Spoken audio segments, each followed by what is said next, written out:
He says, when I am tracking down camels in the desert, I see the dung sometimes on the ground, and I know because of the existence of this dung, there's a camel. And when I look around me, I see mountains and the vast desert, and I see the stars at night, and the constellations turning, and I know that there's a creator for all this. This was the simple mind of the Bedouin. In the same way, the old woman, when the scholar walked past the old woman, and he wanted to know, why does this old woman believe in Allah subhanahu wa ta'ala, the existence of Allah subhanahu wa ta'ala? She was cooking at the time, and he asked her, she said that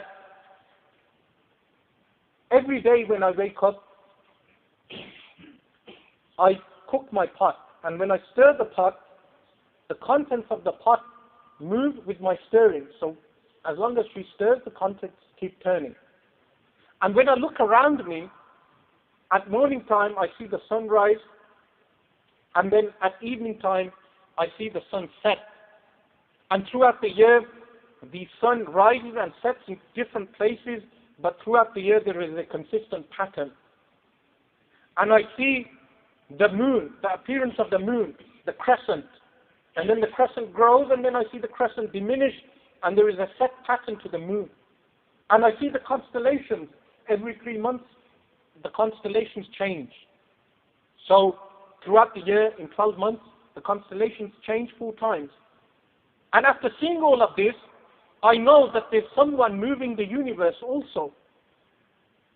So if I stop turning the contents of my pot, I know that the contents of the pot will stop moving. In the same way, I know that there is someone turning everything and controlling everything. So from this simple evidence, she knew of the existence of Allah subhanahu wa ta'ala, wujud of Allah subhanahu wa ta'ala. Remember, a very common mistake people make is to believe that Allah subhanahu wa ta'ala is contained by time and place. He's contained by time and place. Allah subhanahu wa ta'ala is not contained by time and place. He created time and place. He existed before the creation of time and place, and He is the way He was before. He is as He always was. Meaning He subhanahu wa ta'ala created time and place. He is not contained in time and place. When we say Allah subhanahu wa ta'ala is everywhere, we mean with His knowledge. Allah subhanahu wa ta'ala is Alim. He knows everything. As-Sami', He hears everything. And Al-Basir, that He subhanahu wa ta'ala sees everything. So, this is a mistake many people make when they say Allah subhanahu wa ta'ala with His Dhat, with His essence is everywhere. This is a mistake. He subhanahu wa ta'ala is free from being located in a place. This is the mistake Hindus make. Hindus worship an idol, and they place that idol, and then they believe God, what they call Brahman, indwells in the idol. So this means their God is covered by 4 directions, in fact 6 directions, a top, a bottom, and the 4 sides. And then if someone comes and smashes that idol, that God would be homeless. He'll have no home left. So this is what the Ahlul Tawhid, Ahlul Haqq, Ahlul Sunnati wal Jama'ah, we do not give Allah subhanahu wa ta'ala direction. He's free from having direction. He subhanahu wa ta'ala is free from having a body. Body is something which human beings and creation have. He subhanahu wa ta'ala is transcendent. Anything we think of, He subhanahu wa ta'ala is transcendent above that. Now someone may say, why can I not comprehend Allah subhanahu wa ta'ala with my mind? A simple answer would be to step outside and try comprehending the sky with your mind. If you cannot even comprehend the sky, you cannot map out the sky with your mind, how can you map out and understand the creator of the sky? A very simple example, if you go outside and you look at the sky and you try mapping out the constellations and everything in the sky, you won't be able to do so. Your mind is small. It's like a small pot. If you try placing the sea into the pot, is this possible? No. There's only a certain amount you can place in that pot. Someone may come along and say, this is what the Christians claim regarding the Trinity. that we cannot comprehend the Trinity, therefore we must believe in it and not comprehend it. No, that there is a difference between the two. You see, there is something which the intellect accepts, and that is our theology, Islamic belief creed, is something that the intellect can accept. Trinity is against the intellect. How? They believe that Jesus, Sayyidina Isa alayhi salatu wasalam, is the Son of God. This is what Christians believe. For some of them will say that he is divine. Do you know what they mean by divine? They mean he is God. We must ask them, when did he become God according to your claim? Did he become God when he was conceived in the womb of Sayyidatuna Maryam alayhi salam? If they say yes, this would mean that God is contained by the womb of a woman again, needy of a place. But we know we mustn't make this mistake. The Anbiya alayhi salatu wasalam, remember, when they are in the belly of their mothers, one of the special features of the Anbiya alayhi salatu wasalam is that the umbilical cord is not there. This is one of their special features. They are born circumcised. When normal children are born, they are born covered in blood. Anbiya alayhi salatu wasalam are not covered in blood.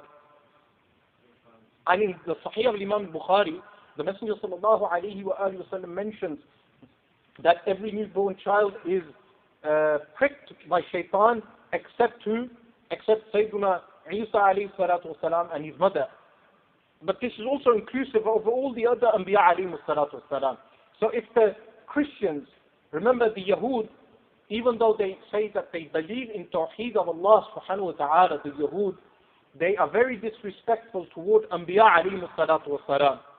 In the Old Testament, what they attribute to Sayyiduna Nuh alayhi salam, being drunk and having committed incest, the Yahud, they tampered with the Torah and the Injil, and how they were able to tamper is a different subject, but they tampered with this because the difference between the nation of the Messenger sallallahu alayhi wa sallam and the Yahud was that the Quran, Allah subhanahu wa ta'ala himself will preserve it and is preserving it.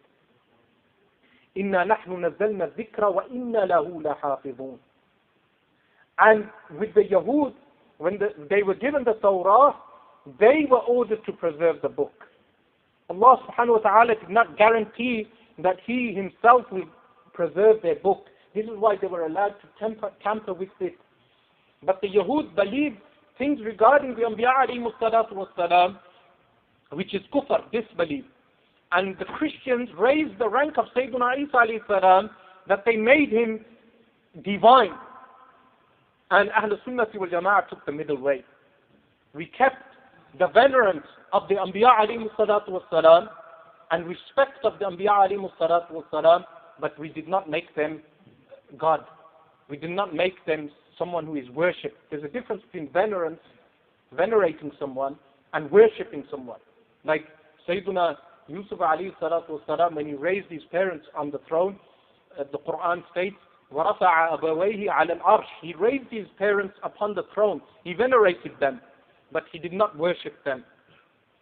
Then we ask the Christians, if they say no, he was not God when he was in the womb, after Sayyidina Isa alayhi salam was born, we ask them, did he become God later? If they say yes, then we must ask, if you are claiming he became God, then how many other people will claim to be God also? You know, these man gods, so-called gods, not with the capital G, man gods, so-called gods, that you have in India, for instance. There's a Hindu man with, his hair was like Asnimat al-Bukht, like the non-Arabian camel.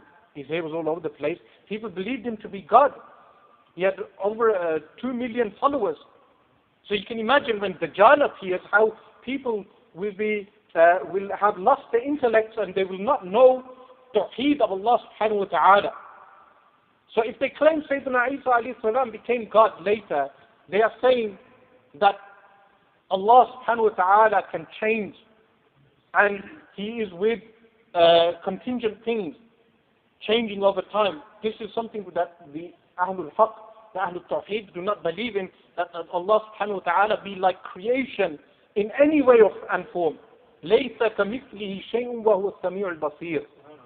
There is nothing like the similitude of Allah subhanahu wa ta'ala, and yet He is all hearing and all seeing. There is nothing like Him. وَلَمْ يَكُنْ لَهُ كُفُوًا أَحَدٌ. No one is similar to Him in any way and form. He subhanahu wa ta'ala is eternal, qadim, and which means beginningless. He does not have a beginning. Because if something has a beginning, then it means it has a creator